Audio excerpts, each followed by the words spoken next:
नमस्कार मित्रांनो, स्वागत सर्वांचं ग्रीन गोल्ड ॲग्री आपल्या मराठी यूट्यूब चॅनलमध्ये. आणि आज आपण पाहणार आहोत जुलै महिन्यातली वांगी लागवड ही किती फायदेशीर ठरू शकते किंवा फायदेशीर करायचे ठरल्यास आपल्याला काय काय व्यवस्थापन करायचं आहे की जेणेकरून आपली जी वांगी लागवड आहे तर ही तोट्यात न जाता आपल्याला ती नफ्यात कशी आणता येईल आणि आपण प्लसमध्ये कसं राहू या व्हिडिओमध्ये आपण हे पूर्ण माहिती पाहणार आहोत.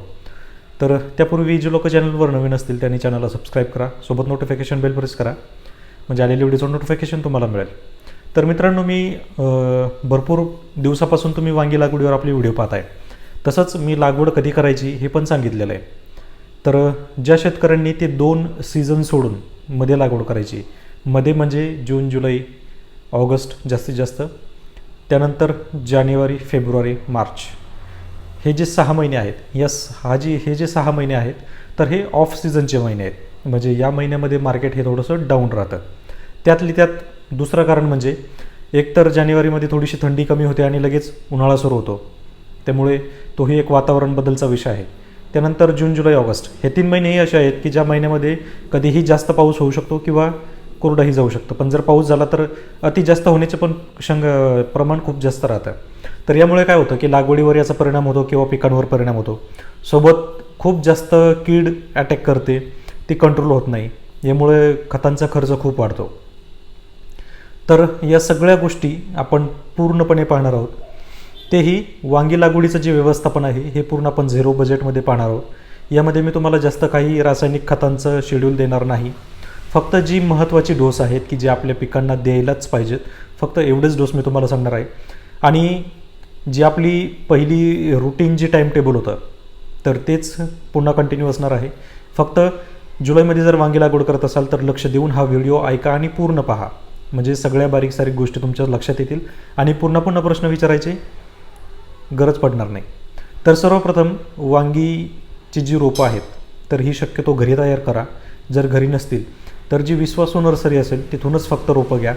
कारण काय होतं की आपल्याला जवळजवळ 30 ते 40% रोपं ही दुसऱ्या व्हरायटीचे मिळतात आणि ते आपल्या लक्षात येतं पूर्ण वांगी काढायला आल्याच्यानंतर. तर या गोष्टी होऊ नयेत म्हणून शक्यतो ट्रस्टेड जे नर्सरीवाले असतील त्यांच्याशी कॉन्टॅक्ट ठेवा किंवा रोपं घरच्या घरी तयार करा. त्यानंतर रोपं लागवड करताना काय करायचं आहे, जर आपल्याकडं ट्रे लागवडीचं असेल तर 22 टीनचा स्प्रे मारून मगच लागवड करायची, किंवा जर घरची रोपं असतील तर 22 टीनच्या द्रावणामध्ये त्याची मुळं बुडवून आणि मग लावायचे. तर आता लागवड केल्याच्या नंतर दुसऱ्या दिवशी लगेचच आपल्याला महत्त्वाचा स्प्रे द्यायचा आहे, म्हणजे ड्रिंचिंग करायची, आळवणी. तर ती आहे ह्युमिक ॲसिड पोटॅशियम ह्युमेट 98%. हे एकरी 1 किलो घ्यायचं आहे. 19 एकरी 1 किलो ते 2 किलो घेऊ शकता. आणि जे युरिया आहे तर एकरी प्रमाण फक्त अर्धा किलो. हे 3 घटक आपल्याला मुख्य घ्यायचे आहेत. याने काय होतं की पांढरी मुळं, ह्युमिकमुळे पांढऱ्या मुळांची वाढ होते, युरियामुळे नायट्रोजन जास्त मिळतो म्हणून काळोखीवर जाते, आणि 19-19मुळे झाड जे आहे तर तग धरतं आणि फुटवे व्हायला सुरुवात होते. तर यानंतर सर्वसाधारणतः 8 ते 10 दिवस गेल्यानंतर आपल्या वांगी पिकावर थोडासा अटॅक दिसतो बुरशीचा. तर त्यावेळी बुरशीचा फक्त एक स्प्रे घ्यायचा आहे. आणि त्याच्यानंतर वांगी 15 दिवसाचे झाल्यानंतर लगेचच आपल्याला ताक आणि अंडीचा डोस हा चालू करायचा आहे. यामध्ये कसलीही शंका नाही की ताक अंडी सगळ्यात जबरदस्त रिझल्ट देणारं खत आहे आणि याचं फक्त काम एकच नाही तर 3 काम करणारं हे खत आहे. तर तुम्हाला जर याचे रिझल्ट पाहिजे असतील तर आपल्या वांगी लागवडीच्या बाकीच्या सगळ्या व्हिडिओ पहा, त्यामध्ये तुम्हाला पूर्ण रिझल्ट मिळतील. तसेच कमेंटही वाचा, कारण भरपूर शेतकऱ्यांनी आपले अनुभव तिथे नोंदवलेले आहेत, त्यामुळे तुम्हाला जास्त अडचण येणार नाही. तर कसं बनवायचं आहे, किती टाकायचं आहे, हे पण याच्या पण खूप सारे व्हिडिओ आहेत जे मी दिलेले आहेत, त्यामुळं प्रत्येक व्हिडिओमध्ये सांगणं मला तरी बरोबर वाटत नाही. तर साधारणतः 15 दिवसाच्या नंतर एका पंपाला साधारण 200 ते 250 मिली हे द्रावण घेऊन वांग्याची जी वरचा भाग आहे, पानाच्या वरचा भाग आणि पानाच्या खालचा भाग हा पूर्णपणे भिजला पाहिजे, जेणेकरून जी कीड आहे तर ती लगेच बाजूला सरकेल. एकदा की तुमचा पूर्ण प्लॉट ओला झाला, म्हणजे स्प्रे मारून झाला, की कमीत कमी 10 ते 12 दिवस त्याच्यावर कोणतीही कीड अटॅक करत नाही, कोणतीही अळी त्या झाडावर येत नाही. आणि शेंडाळी, फळ पोकरणारी अळी याचा तर विषय सोडून द्या. या ताक आणि अंडीचे एवढे भयानक रिझल्ट आहेत की यावर जर तुम्ही कंटिन्युअसली 15-15 दिवसाला याचे जर स्प्रे किंवा ड्रिंचिंग ठेवली तर तुमच्या पिकांवर शेवटपर्यंत एकही रोग येणार नाही. आणि जरी आलाच तरी फक्त एकच रासायनिक फवारणी द्यायची, त्यानंतर नीमार्कची फवारणी करायची 10,000 ppm, आणि आपलं जे रेग्युलर रुटीन चालू आहे ताकंडीचं तर ते रेग्युलर ठेवायचं आहे. आता ज्यावेळेस वेळ येते की फुलकळी लागते किंवा कळी लागते आणि त्याच्यानंतर काय होतं की वातावरणामध्ये थोडाफार बदल झाला किंवा पाऊस वाढला की ती कळी गळायला सुरुवात होते. तर तुम्हाला जर असं वाटलं की आता कळ्या लागायला सुरुवात झाली आणि कळीतच आपल्याला खूप जास्त कळी काढायची आहे, तर अशा वेळेस ताकंडीची ड्रिंचिंग करायची, किंवा ज्यांच्याकडे ताकंडी नसेल किंवा त्यांना वापरायचं नसेल तर त्यांनी नायट्रोबेन्झिन 35% 25% वापरू शकता. यानेही खूप मदत होते कळी निघण्यासाठी. पण ताकंडी जर वापरलं तर याने कळी पण निघेल, कळी स्ट्रॉंग पण होईल, आणि जो माल लागणार आहे तर याची चमक, एक विशिष्ट प्रकारची चमक याला येते. आणि विशेष म्हणजे वांग्याला रेट खूप जास्त मिळतो. आता वांग्याला रेट का मिळतो? कारण तुम्ही जर ताकंडी वापरलं तर पहिली गोष्ट तुमचं वांगं हे पूर्ण निरोगी मिळतं, त्याची चमक जी आहे तर ही आकर्षित करते व्यापाऱ्यांना. आणि तिसरी गोष्ट म्हणजे त्याचं जे देठ आहे, हिरवं देठ, या हिरव्या देठावरच सगळ्यात जास्त मार्केट ठरतं. म्हणून याचं हिरवं जे देठ आहे तर हे जास्त लांब होतं. याचे हे असंख्य फायदे जे आहेत ताकंडीचे तर हे व्यवस्थित राहतील. आणि आता इथून पुढचा जो भाग आहे तर हा खूप महत्त्वाचा आहे. तर सगळ्यात महत्त्वाचं म्हणजे आता इथपर्यंत जर तुम्ही ताकंडी वापरलं आणि थोडेफार 1-2 डोस हे रासायनिक घेतले तर तुमचा जेमतेम खर्च 60 दिवसापर्यंतचा साधारण 1,500 रुपयेपर्यंत येतो. म्हणजे जिथं तुमचा 4, 4.5, 5 अगदी 10,000 रुपयेपर्यंत खर्च असतो तोच तुम्ही 1,500 रुपये करू शकता. हा 1,500 रुपये खर्च झाल्याच्या नंतर आता वेळ येते तोडणीची. तर तोडणी आल्यानंतर किंवा तोडणी आल्या आल्या काय होतं की दर पडलेले असतात. कारण आता जुलैची जर लागवड केली तर सप्टेंबरमध्ये माल येतो. सप्टेंबर, ऑक्टोबर आणि मे बी नोव्हेंबर हे 3 महिने मार्केट कमी असू शकतं. नोव्हेंबरचं सांगू शकत नाही कारण त्याचे चान्सेस 50-50 आहेत, वाढूही शकतं किंवा आहे तिथं थांबू शकतं. पण मग आता आपलं कॅरेट जर 200 रुपये कॅरेटने जर जायला लागलं, म्हणजे 10 रुपये किलोने जर जायला लागलं तर ते आपल्याला परवडलं पाहिजे. म्हणून मी सांगतोय की तुम्ही ताकंडी याचा वापर करा. ताकंडीचा जर वापर केला तर तुम्हाला इतर कोणत्याही रासायनिक खतांची गरज पडत नाही, कोणत्याही कीटकनाशकांची गरज पडत नाही, कोणत्याही बुरशीनाशकांची गरज पडत नाही आणि कोणत्याही प्रोमोटरची गरज पडत नाही.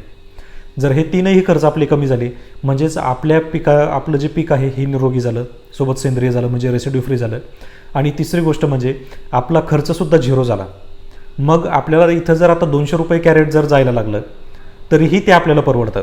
कारण एका एकरमध्ये सर्वसाधारणतः 10 ते 12 कॅरेट प्रतिदिन साधारणतः 50 दिवसानंतर किंवा 55 दिवसानंतर तर हे अपेक्षित उत्पादन आहे.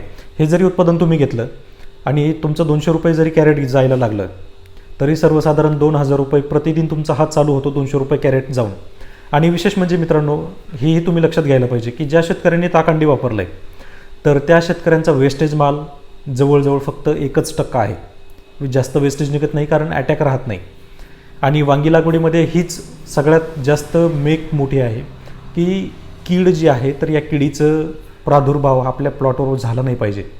आणि मोस्टली माझा अनुभव आहे की तुम्ही कोणतंही कीटकनाशक जरी वापरलं तरी ती कीड थांबवता येत नाही. म्हणून जर आपला व्यवस्थित पूर्ण प्रॉफिटमध्ये वांगी लागवड घ्यायची असेल तर मात्र ताक आणि अंडी याचाच वापर तुम्हाला करायला पाहिजे. आता तुम्ही करताय की नाही करताय हे तुमच्यावर आहे. तुम्हाला जर प्रॉफिट घ्यायचा असेल आणि विश्वास ठेवायचा असेल तर ठेवा मित्रांनो, नसेल ठेवायचा तुम्ही भले आणि तुमचं काम भलं. मी स्वतः वापरून माझे अनुभव सांगितलेत, इतर शेतकऱ्यांनी घेतलेत, आणि तुम्ही जर घेत असाल तर नक्कीच तुमचाच फायदा आहे. माझा यामध्ये जास्त काही फायदा नाही आहे. आणि विशेष म्हणजे जो माल आपल्या रासायनिक खतांच्या शेड्यूलमधून जो लागतो, समजा आपलं जर 1 कॅरेट निघत असेल एका झाडातला सर्वसाधारणतः 1 महिन्यामध्ये, तर तेच ताकंडी वापरून तुम्ही सर्वसाधारण 1.5 ते 2 कॅरेट काढू शकता. म्हणजेच जे उत्पादन आहे तर ते अगदी डबल तुम्ही काढू शकता. कारण ज्यावेळेस आपण ताकंडी वापरतो त्यावेळेस पहिली गोष्ट म्हणजे कळीगळ होत नाही, फळगळ होत नाही, त्याला कीड लागत नाही. या 3ही गोष्टी होत नाहीत म्हणून उत्पादनमध्ये जास्त भर पडते. आणि खर्च नसेल तर 200 रुपयेसुद्धा रेट कॅरेटला हा शेतकऱ्यांना परवडतो. त्यामुळं विचार करण्यासारखी गोष्ट आहे. मी असं म्हणत नाही की तुम्ही जुलैमध्ये लागवड करू नका किंवा ऑगस्टमध्येच लागवड करू नका किंवा सप्टेंबरमध्ये करा, असं नाही. तुम्ही कधीही करा, परंतु आपलं जे खर्च आहे, खर्च आणि इन्कम या दोन्हींचा कुठंतरी मेळ बसला पाहिजे. कुठंतरी शेतकरी हा प्लसमध्ये असला पाहिजे तर ते पीक करायला परवडतं. नाहीतर आपण घालायचे 50 रुपये आणि घ्यायचे 60 रुपये. 10 रुपयासाठी आपली पूर्ण मेहनत जाते वाया, पूर्ण खर्च वाया जातो आणि वेळही जातो. म्हणून ताकंडीचा जास्तीत जास्त वापर करा. वापर कसा करायचा आहे यासाठी आपले पूर्ण व्हिडिओ दिलेले आहेत. शेतकऱ्यांनीही सुद्धा भरपूर रिप्लाय आपल्या कमेंटमध्ये दिलेले आहेत. आणि कम्युनिटी टॅबमध्ये सुद्धा काही शेतकऱ्यांचे मी अनुभव शेअर केलेले आहेत. जर तुम्हाला काही अडचण असेल किंवा काही डाऊट्स असेल तर तुम्ही डायरेक्टली कम्युनिटी टॅब चेक करू शकता. तिथे शेतकऱ्यांचे काही मतं त्यांनी स्वतः दिलेत. तर या व्यतिरिक्त जर काही माहिती पाहिजे असेल तर कमेंटमध्ये विचारू शकता. तसेच पावसाळी लागवड करताना रासायनिक खतांचा जो मारा आहे हा कमी ठेवा, म्हणजे तुम्ही प्लसमध्ये राहाल. तुम्ही जास्त रासायनिक वापरलं म्हणजे याचा अर्थ असा होत नाही की तुम्हाला उत्पादन जास्त मिळणार आहे. कारण काहीही खर्च न करता मी माझ्या मार्गदर्शनावर भरपूर शेतकऱ्यांना उत्पादन काढून दिले आणि त्याचं हे जिवंत उदाहरण आहे. तर व्हिडिओ कसा वाटला नक्की कळवा. व्हिडिओ आवडला असेल तर लाईक करा. चॅनलला सबस्क्राईब केलं नसेल तर चॅनलला सबस्क्राईब करा. नोटिफिकेशन बेल प्रेस करा. आणि काही अडचण असेल तर बिनधास्तपणे विचारू शकता. जर कॉल नाही लागला किंवा उचलण्यात गेला नाही तर व्हॉट्सअपला मेसेज करू शकता. कारण काय होतं की शेतकरी खूप सारे कॉल करत असतात आणि मी जर कामात असेल तर मला फोन उचलता येत नाही. असं होत नाही की मी शेतकऱ्यांची कधी टाळाटाळ करतो, अजिबात नाही. जे शेतकरी माझ्याशी कॉन्टॅक्ट करतात त्यांना माहिती आहे मी त्यांचा कॉल कधीही टाळत नाही. फक्त जर काम असेल तर मात्र मग मी विसरून जातो. म्हणून व्हॉट्सअपला मेसेज करा, नक्की रिप्लाय मिळेल. तर चला भेटूया पुढच्या व्हिडिओमध्ये. तोपर्यंत धन्यवाद.